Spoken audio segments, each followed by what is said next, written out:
1 point perspective. You've already produced a colored piece that you got to choose your options. You have already produced a roadway with many details. And in each of those pieces, you tried objects above and below the vanishing point and the line of horizon. As I'm going to show you a bunch of examples, and what I want you to look for is where is the vanishing point, where is the horizon line, and think about when you visualize where that line is, are the objects drawn above or below it? So they may start below, but how far above the horizon do they go? And how does that affect the look of your artwork? So even think about your own right now. When you had the hydro poles, they went above the line of horizon if your line was in the middle of your page. So let's look at some examples. This one's somewhat obvious, that our vanishing point is back here, and our line of horizon, find line, is going to go across here. Very similar to what you drew, just a different setting. Think about how much scenery is involved, how wide does it make the landscape look, those type of things. Let's look at the next. Okay, this one's a little bit more trickier. Where is the vanishing point?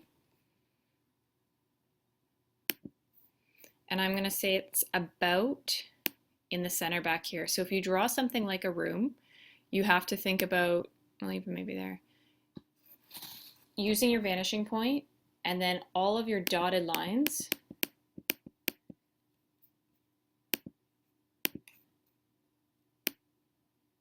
that you're going to use, eventually you're going to erase them all,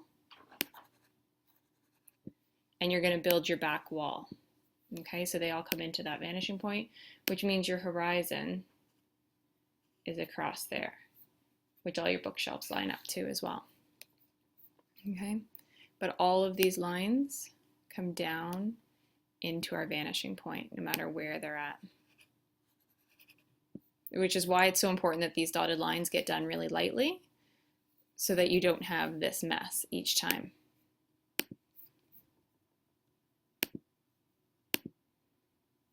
Okay.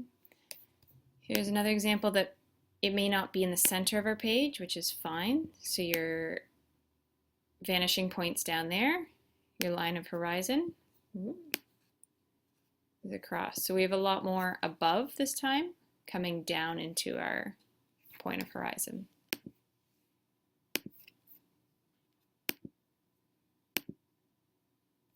This one I'm not going to draw it on, it's just as obvious. So we've got our vanishing point in the middle of the hallway back here, and right where that arrow is, you would see the line of horizon. So we get about half above and half below.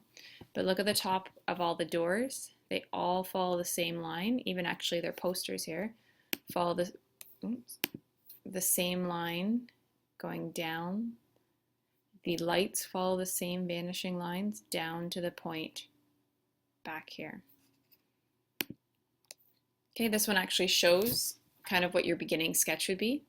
There's a blue line here that's your horizon, your vanishing point, and your buildings that would be coming down. Okay, and again, all of these lines, these messy lines, would get erased.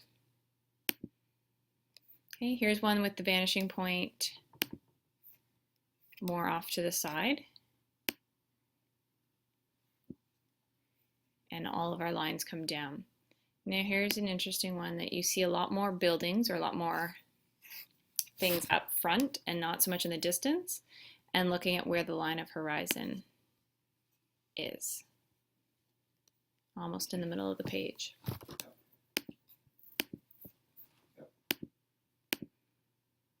Okay. Again, streets are kind of the obvious one. So you got your vanishing point down here beside the truck, and everything, top of the buildings coming down, even those trees almost go down into the vanishing point. Here our point or horizon line would be in our bottom third of our page.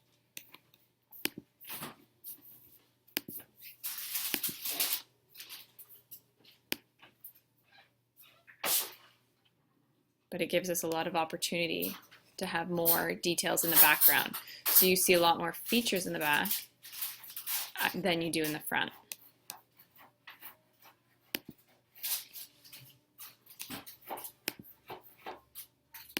A few more to go. Okay, another room. So your vanishing point's almost in the center of that window.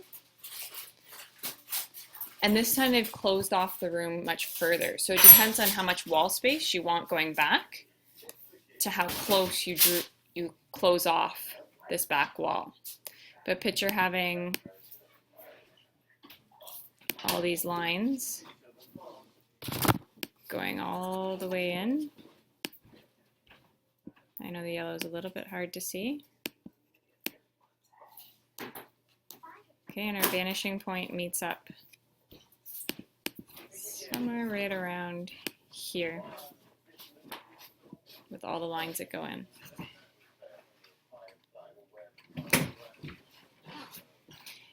Because it's so far back, our vanishing point, these couch lines would line up as well. It's hard without a ruler right now. Okay, so remember, all items need to line up.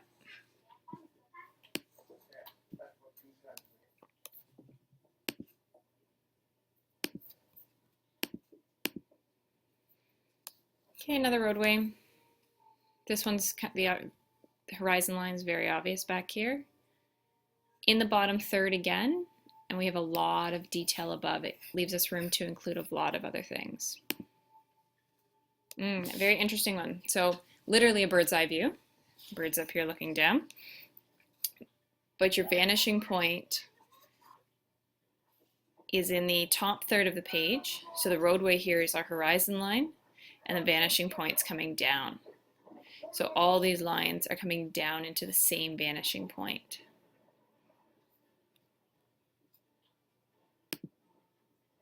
So when you make your decision, you get to be creative and decide what scenery you want to do. You want to make sure that part of your success criteria is creativity. It's making sure your sight lines are light so that you get them erased and you don't have messy lines behind them. Your vanishing point does not have to be in the center of the page. You can decide if it's in the bottom third or top third. You should have images above and below the horizon or the horizon line. You don't need to color it yet. We will get to that, but I want to do some shading practice before I have you color these in. That's it. So you all have the large paper that we've been practicing on, and you can roughly sketch out some ideas or start working on a horizon, a vanishing point, and start your dotted lines.